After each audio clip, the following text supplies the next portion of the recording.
दोस्तों जेकॾहिं तव्हां यूट्यूबर ऐं पंहिंजे यूट्यूब वीडियोज़ लाइ हिकु प्रो 3D लोगो ठाहिणु चाहियो था, सो बि हिकिड़ी नंढी एप्लीकेशन में, मोबाइल एप्लीकेशन में, त हीअ वीडियो तव्हांजे लाइ। वीडियो खे लाइक कजो, शेयर कजो ऐं सब्सक्राइब ज़रूरु कजो। अचो त मोबाइल स्क्रीन ते हलो हिन वीडियो खे ठाहिण लाइ।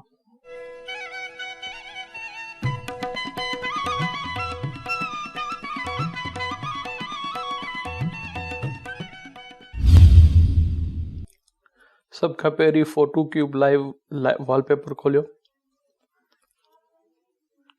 उन खां पोइ पंहिंजो लोगो चूज़ पिक्चर मां खणो, सेंटर वारो जेको सुखण जो, उन खां पोइ हेठां पिकअप जो आहे, पिकअप करे तस्वीर खणी करे जिते तव्हांजी रखियल आहे लोगो,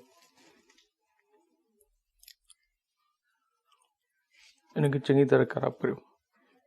पोरियूं कुंडूं बहितर नमूने सां ख़राबु करियो। सेंटर ते आणियो, हिन चारई पासा बराबरि हिनखे बीहनि। लोगो परफेक्ट विच ते ई असांखे नज़र अचे। यस करियो, वापसि अचो, बैकग्राउंड सेटिंग में वञो। बैकग्राउंड सेटिंग में बैकग्राउंड पिक्चर खणो। तव्हां पिक्सल ऐप में का बि ग्रीन स्क्रीन ठाहियो, जेकर में लोड कयो। वापसि अचो, फ्रेम स्टाइल खणो। फ्रेम जेको बि तव्हां करणु चाहियो, काफ़ी सारा फ्रेम स्टाइल आहिनि, इहे तमामु घणा, मूंखे सिर्फ़ु ही खणणो आहे। वापसी खां पोइ असांखे फ्लोटिंग पैनल्स में वञिणो आहे।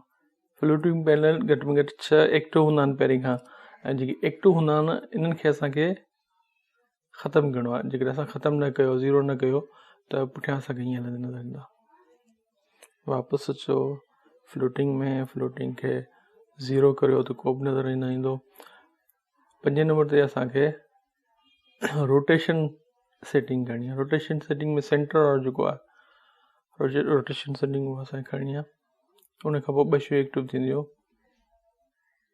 रोटेशन स्पीड 100% रखो, ओके करियो। टिल्ट बि ज़ीरो करियो। जेकॾहिं टिल्ट ज़ीरो नथा करियो त उहो टेढ़ो मेढ़ो हलंदो, रोटेशन सिधी न हूंदी।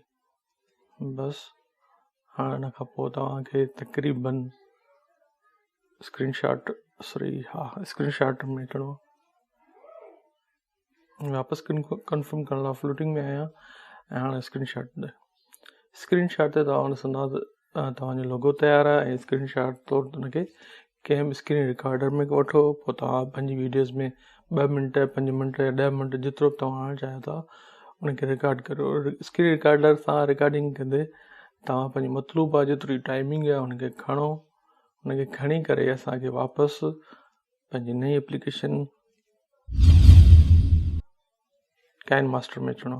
काइन मास्टर में जेको प्रोजेक्ट आहे उन लाइ तव्हां लेयर में खणो। स्क्रीन रिकॉर्डिंग जेकी तव्हां कई आहे उनखे तव्हां क्रॉप करियो। क्रॉप अहिड़ी रीति करियो जो सिर्फ़ु ग्रीन स्क्रीन ई रहे। पासा कुंडूं जेके बि सभु असांखे कटणा आहिनि, त जीअं का बि डिस्टर्बेंस न थिए लोगो खे हलंदे, या विच में बि का शइ नज़र न अचे। हुन खां पोइ क्रोमा की खे एक्टिव करिणो आहे। क्रोमा की एक्टिव, बूम, थी वियो। तव्हांजो 3D रोटेशन लोगो तयारु आहे। तव्हां हुनखे रिसाइज़ करियो, जिते रखणु चाहियो था हिन कुन ते, पासे खां ओरियां जिते रखो। तव्हांजी वीडियो में तव्हांजो 3D लोगो तयारु आहे। हाणे तव्हांखे छा करिणो आहे, तव्हांखे वरी बि गुज़ारिश था करियूं त सिंध एजुकेशन टेक खे लाइक, सब्सक्राइब ऐं दोस्तनि में घणा खां घणो शेयर करियो, त जीअं असांजी पज़ीराई थिए, असांखे उहो मोटिवेशन मिले वधीक बहितर प्रोडक्टिव वीडियोज़ ठाहिण लाइ। इहा गुज़ारिश तव्हांखे हर यूट्यूबर कंदो आहे, हुन सां गॾु मूंखे बि करणी पवे जीअं तव्हांखे बहितर खां बहितर मवाद ॾेई सघूं। महिरबानी।